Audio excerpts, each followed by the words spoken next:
Agora, no caso da Flor de Lis, a polícia tem certeza que ela é mandante do crime? Delegado, é um prazer falar com o senhor, doutor.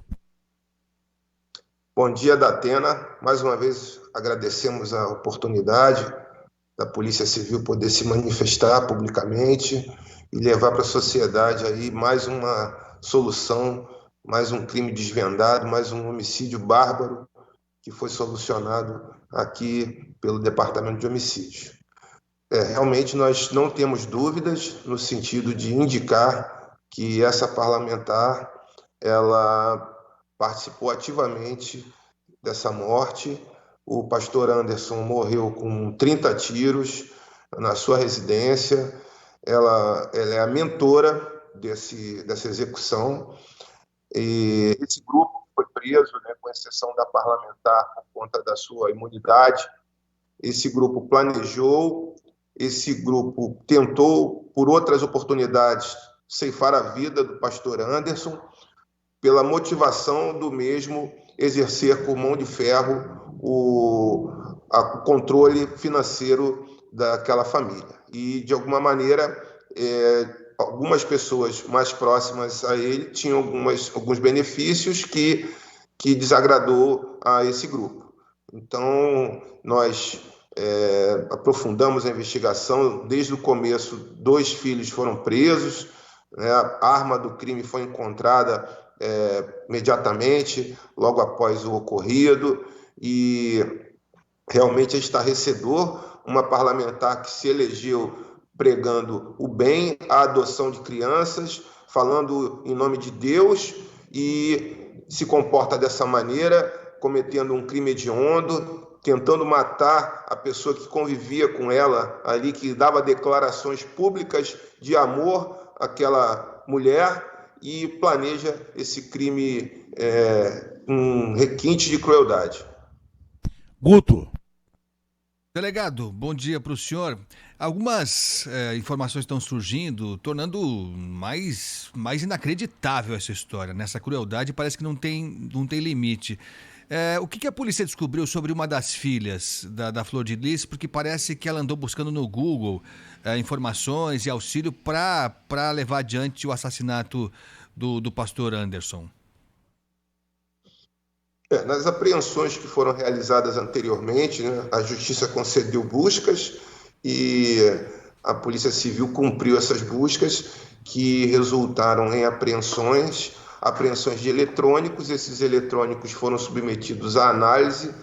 Essa análise pericial e dos investigadores chegou a essa conclusão, que havia um plano para envenenar a vítima, inclusive tentando buscar na internet matadores de aluguel, pessoas que pudessem cometer esse crime, não envenenando, né, executando ele, simulando um assalto. Ou seja, o pastor Anderson realmente era uma pessoa marcada para morrer. Ele foi internado diversas vezes nas oportunidades que tentaram envenená-lo, e ele não morreu por circunstâncias alheias à vontade desses autores, tanto é que ela responderá por homicídio e tentativa de homicídio, além do uso de documento falso, falsidade ideológica e organização criminosa. Infelizmente, nós chegamos à conclusão que naquela família existia um núcleo criminoso, né? Um núcleo criminoso que tinha liderança dessa parlamentar.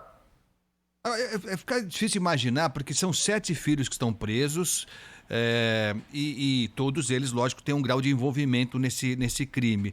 A polícia chegou à conclusão de em que momento isso foi organizado, porque eu fico imaginando a deputada reunindo a família para convencê-los primeiro a participar desse crime e qual seria a função de cada um deles. O senhor sabe dizer em que momento e de que forma isso aconteceu, delegado? Esse plano já tenta ser executado há pelo menos 2 anos, 3 anos, 2, 3 anos. E cada um teve uma participação no crime, que foi detalhada no inquérito enviado ao Ministério Público, que acatou na íntegra o relatório do delegado de polícia. O promotor ofereceu denúncia em cima da conclusão do relatório final, e o Poder Judiciário acatou essa denúncia. Ou seja, esta investigação ela já é processo, ela já saiu da esfera policial e agora a parlamentar é ré. Como eu disse anteriormente, ela não foi presa pela condição de ser parlamentar e nós esperamos aqui, a sociedade fluminense, que o parlamento tome as medidas administrativas pertinentes para realmente excluir esse privilégio que ela tem de ser somente presa por crime, em flagrante de crime inafiançável, né, que é a situação parlamentar, isso caia e realmente ela responda presa por esse crime, porque os pressupostos de decretação da prisão preventiva estão presentes nessa investigação.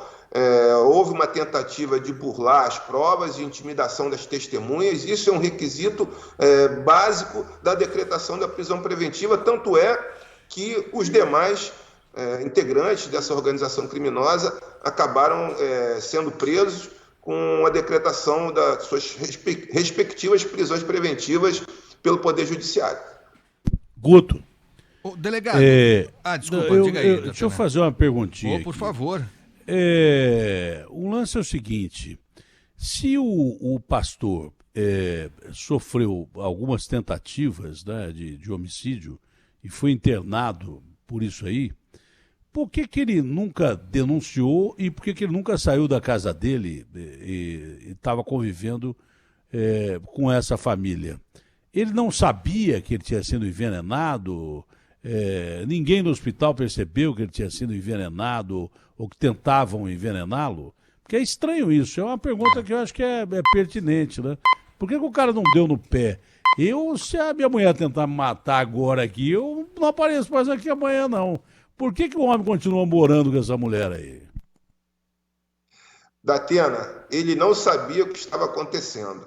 Ele pensava que estava tendo problemas de saúde. Ele foi internado diversas vezes na emergência, buscando o atendimento médico, porque ele estava se sentindo mal. Em certa oportunidade, outros familiares que não sabiam desse plano diabólico ingeriram o alimento que era destinado ao pastor Anderson e também passaram mal. Então, por também circunstâncias alheias à vontade dessas pessoas, outro familiar acabou também se safando dessa tentativa de homicídio, já que o envenenamento era uma das formas que esses familiares tentaram tirar a vida do pastor Anderson em outras oportunidades. Absurdo. Agora, essa deputada, além de criminosa e tal, ela se demonstrou uma pessoa dissimulada, porque o delegado pode confirmar ou não, ela teria dito para os filhos que a separação não seria possível para não escandalizar, porque por causa da religião e tal, ela como pastora, cantora gospel, ela achou que separar do marido ia escandalizar a comunidade, mas matar de forma cruel como ela planejou, parece que isso parecia mais normal para ela. Agora, para além disso, alguns detalhes sórdidos, né, delegado? Eu queria que o senhor falasse o que a polícia descobriu, onde o casal esteve horas antes do crime, acho que em Humaitá, delegado? Essa foi uma notícia publicada na mídia hoje, né? Não é pertinente à conclusão da investigação, então nós não confirmamos essa história que foi publicada, mas realmente ela tinha na mente dela a ideia de que esse crime seria mais um crime impune, né? Desde o primeiro momento ela declarou que o marido tinha sido vítima de latrocínio, então ela, nas declarações públicas que deu assim que o crime aconteceu, ela até tentava chorar, mas nós observávamos que não saíam lágrimas dos olhos dela, né? Esse comportamento de várias contradições, uma mulher que perde um ente querido, uma pessoa que a amava, assim, de forma tão trágica, dentro de casa, ficar se colocando de uma maneira muito fria diante do que aconteceu, do que realmente aconteceu. Nos pareceu, desde o começo, que ela já esperava aquele fato. né? Então, nós não podemos chegar a conclusões precipitadas, então nós aprofundamos as investigações, foram realizadas buscas, análises nos eletrônicos e realmente ficou comprovado que esse núcleo familiar está envolvido diretamente nesse bárbaro crime e esperamos que realmente ela tenha aí a sua condição de parlamentar cassada e responda presa por esse crime.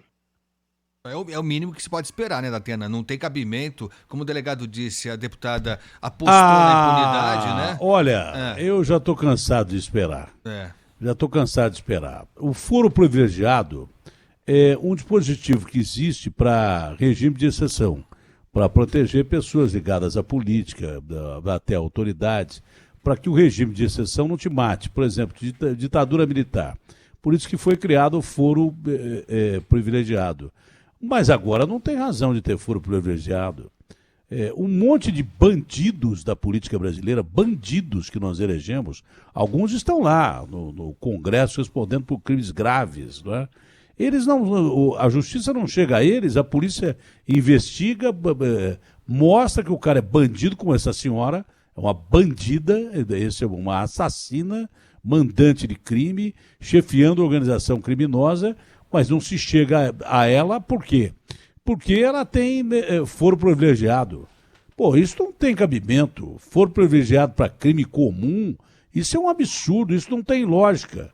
Aliás, acho que a única possibilidade de se derrubar o foro privilegiado nesse caso, que são crimes comuns, é crime de máfia, é crime de PCC, crime de Comando Vermelho, é organização criminosa. A mulher matou o próprio marido usando filhos para isso. Essa mulher devia estar na cadeia. Se existe uma pessoa que devia estar na cadeia, era ela. Mas é um escárnio porque o Congresso não vota nada contra ele, nem deputados, nem senadores. Por exemplo, foro privilegiado é uma ova, pô. Tem muita gente que responde por crimes graves lá no Congresso Nacional e que o braço da lei não chega a esses caras porque tem foro privilegiado. Então tem que acabar. Agora, do mesmo jeito que não votam o fim do foro privilegiado, não votam reforma política, essa reforma administrativa vai ser votada, mas muitas benesses que esses caras mantêm vão ser mantidas, e daí por diante é o Brasil. Esse é o Brasil. Agora, essa organização criminosa era uma organização criminosa familiar ou ela tinha ligação com outras organizações criminosas? Que isso é comum, né? No crime isso é comum.